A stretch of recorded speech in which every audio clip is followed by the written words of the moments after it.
የአዲስ አበባ ከተማ አስተዳደር ከንቲባ ወይዘሮ አዳነች አቤቤ በበጎ አድራጎት ስራው የሚታወቀውንና በአሁኑ ወቅት በሕክምና ላይ የሚገኘውን ማስተር አብነት ከበደን በአካል በመገኘት ጠይቀውታል። ከንቲባዋ በማህበራዊ በጎ አድራጎት ስራ ለብዙ ወጣቶች ምሳሌ የሆንከው ማስተር አብነት ከበደ ፈጣሪ አምላክ ሙሉ ለሙሉ እንዲፈውስ ጸሎታችን ነው ሲሉ መልእክታቸውን አስተላልፈዋል። ለክብርት ከንቲባዋ አዳነች አቤቤ ልባዊ ምስጋናውንም ማስተር አብነት አድርሷል። የሁልጊዜ ቅንነቶና መልካም አሳቢነቶ ለኔም ለልጆቼም ትልቅ ተስፋን ሰጥቶናል።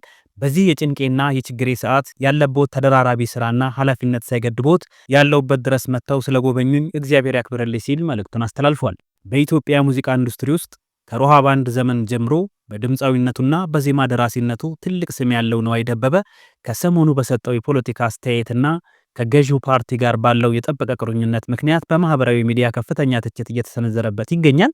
ነዋይ ደበበ በሙዚቃ ህይወቱ ከፖለቲካ ጋር ተሸሽጎ የማያውቅ ድምፃዊ ነው። በደርግ ዘመን አብዮታዊ፣ በኢህአዴግ ዘመን ልማታዊ፣ አሁን ደግሞ የብልጽግና ደጋፊ ሆኖ መታየቱ በብዙዎች ዘንድ የአቋም መዋዠቅና ጥቅም ተኮር አካሄድ ተብሎ እንዲተች አድርጎታል ተብሏል።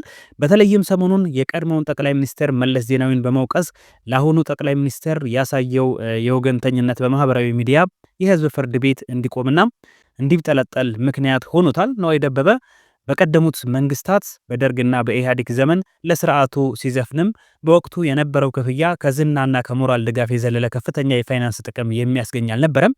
ሆኖም በአሁኑ የብልጽግና መንግስት ዘመን ድምፃዊው የፋይናንስ አቅሙን በከፍተኛ ሁኔታ እንደቀየረ መረጃዎች ይጠቁማሉ።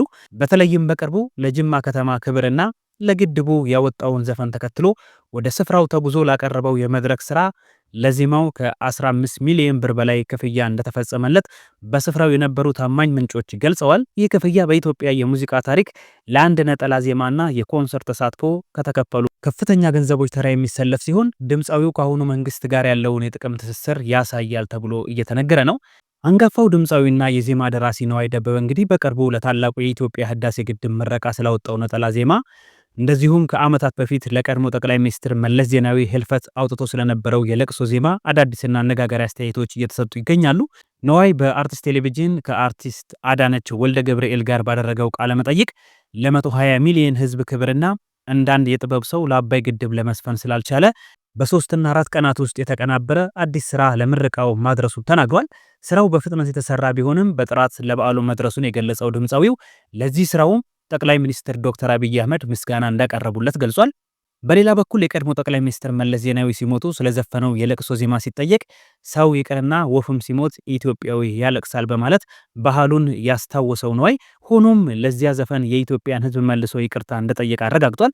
ይቅርታ የጠየቀበትንና የሚቆጨውን ምክንያት ሲያስረዳም ሐሳብን ለካ ባደራ ያስረከቡት እሳቸው ናቸው፣ አሁን ነው በደንብ የገባኝ ብሏል። በተለይም የቀይ ባህር ጉዳይ እንደሚቆጨው ሲገልጽ ቀይ ባህርን የሚያክል ትልቅ ሀብት ግመል ይጠጣበት ብለው ሰጥተዋል የሚለውን በወቅቱ በረዳ ኖሮ እናም ውስጤ ቢኖር ኖሮ ያን ዘፈን አላውጣም ነበር ሲል በቁጭት ተናግሯል።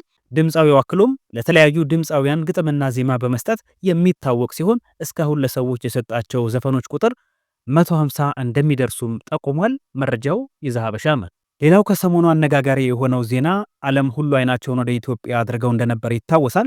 ለዚህ ደግሞ ትልቁን ድርሻ የምትወስደው በውበቷ ብቻ ሳይሆን በብልህነቷና በሀገር ፍቅሯ የብዙዎችን ቀልብ የሳበችው ሀሴት ደረጀ ናት። ዛሬ ስለሷ ትንሽ አንዳንድ ነገሮችን ማለት ወደድን። ሀሴት ደረጀ አድማሱ ትባላለች። ገና በ19 ዓመቷ ነው የኢትዮጵያን ስም በዓለም መድረክ ከፍ ያደረገችው።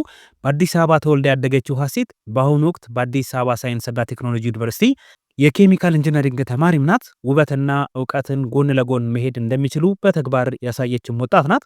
በ72ኛው የዓለም ሚስ ወርልድ ላይ ኢትዮጵያን ወክላ በመሳተፍ ሀገራችን በታሪኳ አግኝታው የማታውቀውን ውጤት አስመዝግባለች። በውድድሩ ላይ በሁለተኛነት በማጠናቀቅና ሚስ ወርልድ አፍሪካን 2025 በመባል የአፍሪካ ቁንጅና ዘውድን ደፍታለች።